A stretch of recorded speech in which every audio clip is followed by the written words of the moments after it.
भारत के एक शांत नदी किनारे एक सामान्य सी प्रयोगशाला में हुआ एक ऐसा रहस्य उद्घाटन जिसने अमेरिकी खुफिया एजेंसियों तक को अलर्ट मोड पर ला दिया।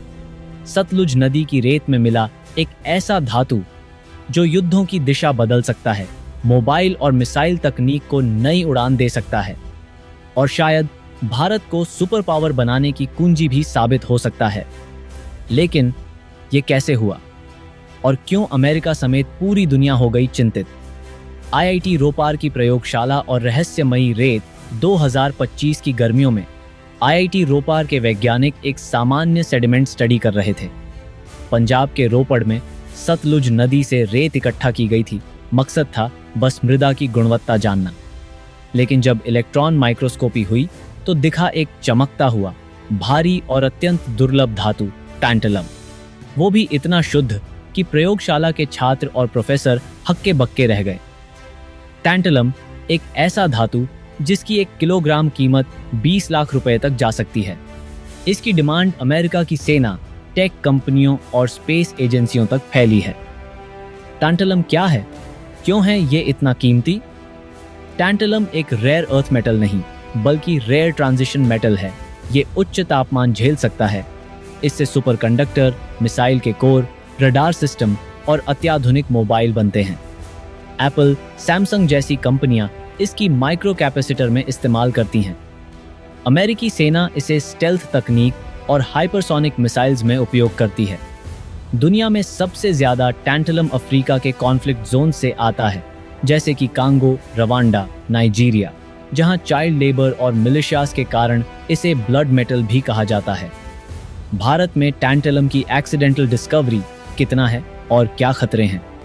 आईआईटी रोपार की इनिशियल एनालिसिस ने बताया कि ये एक्सीडेंटल डिपॉजिट नहीं बल्कि सतलुज नदी में ऊपर से बहकर आने वाला मिनरल है, जो कि हो सकता है हिमालय क्षेत्र के ग्रेनिटिक रॉक्स से निकला हो।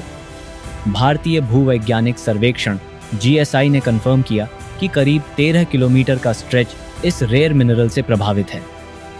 इसका अनुमानित वैल्यू 30,000 करोड़ से ज्यादा। लेकिन इसके साथ ही शुरू हुई चिंता। क्या चीन इसे क्लेम करेगा क्योंकि सतलुज तिब्बत से निकलती है? क्या पाकिस्तान इस पर सवाल उठाएगा क्योंकि नदी इंडस बेसिन में आती है? और अमेरिका? उसे डर है कि भारत अगर टैंटलम का नया प्लेयर बना तो उसकी टेक डोमिनेंस खतरे में पड़ सकती है। अमेरिका की प्रतिक्रिया। भूचाल क्यों मच गया है वॉशिंगटन में? सीआईए ने इस खोज पर क्लासिफाइड इंटरनल रिपोर्ट तैयार की जिसमें कहा गया, भारत ने सतलुज बेसिन में टैंटलम की खोज की जो ग्लोबल सेमीकंडक्टर और डिफेंस मटेरियल सप्लाई चेन को ड्रास्टिकली शिफ्ट कर सकती है। अमेरिका ने तुरंत हाई लेवल डेलीगेशन भेजा भारत से बात करने के लिए। डिफेंस कॉन्ट्रैक्टर्स जैसे रेथियन, लॉकहीड मार्टिन ने भारत के जियोलॉजी एक्सपर्ट से संपर्क किया। भारत के लिए अवसर और चुनौतियां भी।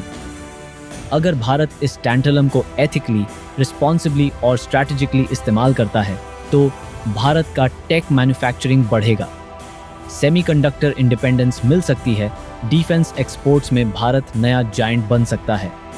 रेयर मेटल्स के ग्लोबल मार्केट में भारत का हिस्सा 4% से बढ़कर 20% हो सकता है।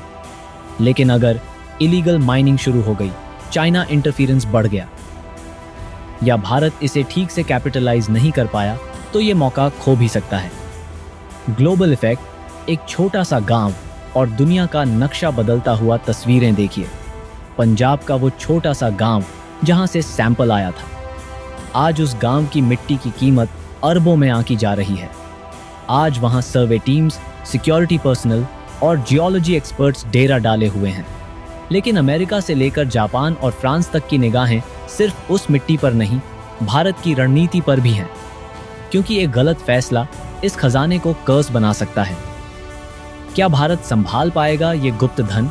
इतिहास गवाह है, जिनके पास रेयर मेटल्स हैं वही अगली क्रांति के सूत्रधार बनते हैं। क्या भारत अगली टेक सुपर पावर बन पाएगा? क्या सतलुज की रेत से निकले इस मेटल से भारत अपनी तकदीर लिखेगा या फिर जियोपॉलिटिक्स की जाल में उलझकर सब कुछ खो देगा? आपकी राय क्या है? क्या भारत को टैंटलम की खोज को दुनिया से छुपाकर स्टेप बाय स्टेप आगे बढ़ना चाहिए या ग्लोबल कोलैबोरेशन की राह पकड़नी चाहिए? अगर आपको यह वीडियो पसंद आया हो तो इसे लाइक करें, शेयर करें और हमारे चैनल को सब्सक्राइब करना न भूलें। मिलते हैं अगले वीडियो में, तब तक के लिए जय हिंद।